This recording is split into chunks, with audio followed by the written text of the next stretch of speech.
answers to receive leaders for the opposition meeting that happened Monday and Tuesday in Bengaluru. 10 BJP MLAs were suspended for creating ruckus inside the assembly, and that sparked an all-out fight. While shouting slogans against the Congress government, opposition MLAs threw papers at the Deputy Speaker. They stormed into the well of the House. Protesting MLAs were carried out of the assembly. Some of them even fainted. But what was interesting in the middle of all of this is that the BJP and the JDS put up a united front, and that has also sparked some political buzz. The assembly session ends Friday, but the BJP has threatened that they will be boycotting the rest of the assembly session, calling the Congress government a Taliban style of government.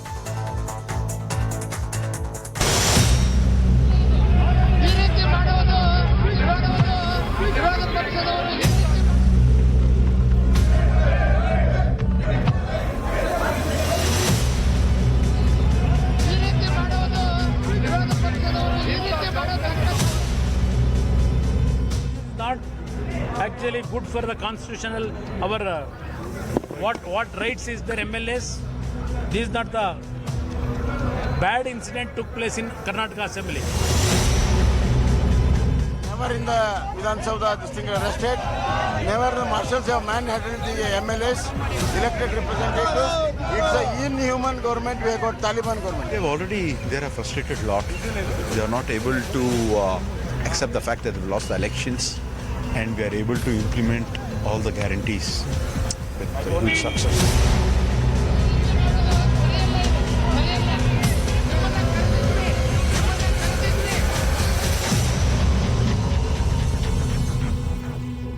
Narendra Rangappa is spokesperson of the Karnataka BJP. Aishwarya Mahadev, spokesperson of the Congress Party. Aishwarya, everywhere in the country you're going around saying save democracy, save constitution. What was democratic about the way in which BJP MLAs were today thrown out of the assembly for just protesting? Good evening, Zaka. I'm on prime time. I would have really wished that this debate would have been about a northeastern state and what has happened, but I will engage on what is happening now. When Mr. Bommai talks about a Taliban-like government, I would like to draw his attention to the fact that there is a decorum, there is a dignity of the House, and in the history of the Karnataka Legislative Assembly, an action such as this, where you basically in an undignified manner throw paper, rip up paper and throw it at the speaker, is something that has happened. It is unprecedented, and not only being suspended, they should also be booked for the sort of action that they've taken against Mr. Lamani, who's the deputy speaker in this case. Ruckus is not part of the right to protest, and the ones but who Aishwarya, talk this about is the exact same thing that opposition MPs do in Parliament, tear up papers and throw at the speaker. They do it all the time. And has the Parliament not taken appropriate action against them? Have they or have they not? To the extent that Phulo Devi Netam had her arm broken by marshals who barged in during a critical vote, and everybody remembers. There was excessive force also used. But when the shoe is off, obviously on the other foot, the BJP has a lot to talk about. The BJP is frustrated.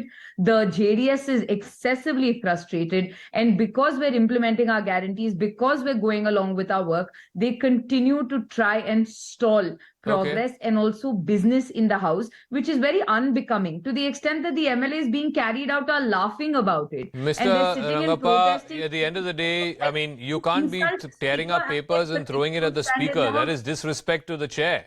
Forget about the individual there.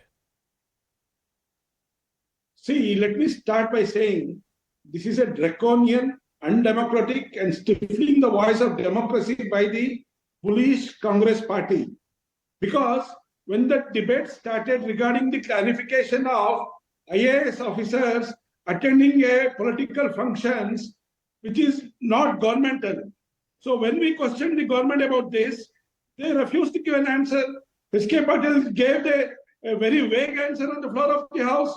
The Chief Minister presents out, and he was specious and politically convenient for him to say that you have done it and I have done it, and it is my perspective. Is it not dictatorial? Is it but you don't throw papers at the speaker. You don't throw papers at the speaker, sir. They should be ashamed of themselves. Sir, you don't throw papers at the speaker for that.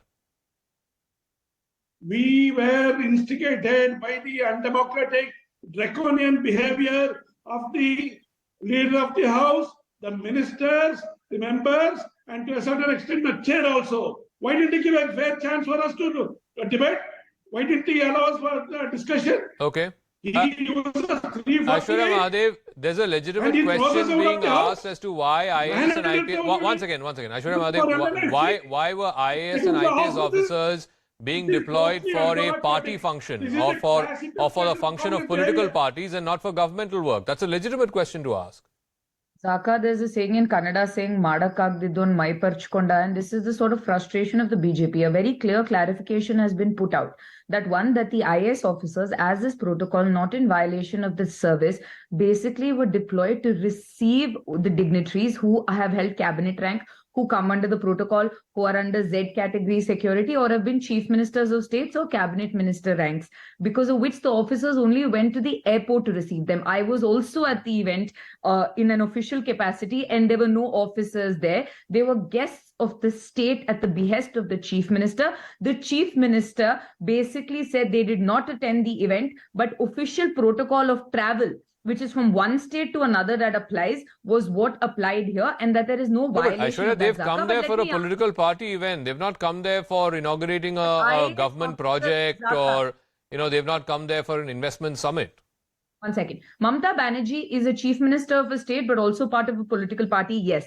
When she came in here, however, official travel protocol that applied to her was for her being a head of a state. And that is the one at the behest of the chief minister of the state. And you can have it clarified. Let me ask them, right? The people that talk about protecting IAS officers, you had a minister of yours insult an IAS officer so much, the IAS Officers Association condemned you and asked you to take action against your own BJP lawmakers. The JDS, which also talks so much, Mr. Kumaraswamy, who's frustrated for the stifling loss of what would have been a kingmaker, basically talks about what? When Danish Ali, who was nothing but a member of parliament and basically came to Karnataka, he had an exclusive IAS officer deputed to him. Was that legal? Do you want to talk about when he was sworn in as chief minister? Mr. Rangappa, in all of this, one thing that has come to the fore is now JDS and BJP seem to be one. Mr. Kumaraswamy is sitting there right next to Mr. Ashok and Mr. Bommai protesting because none of his MLAs were thrown out. See, our Congress spokesperson is terming this as frustration. It is the vice versa. The Congress has stuck itself in such a deep muddle by giving false guarantees and promises. They are trying to wriggle out and trying to divert the attention by doing such things. Number one.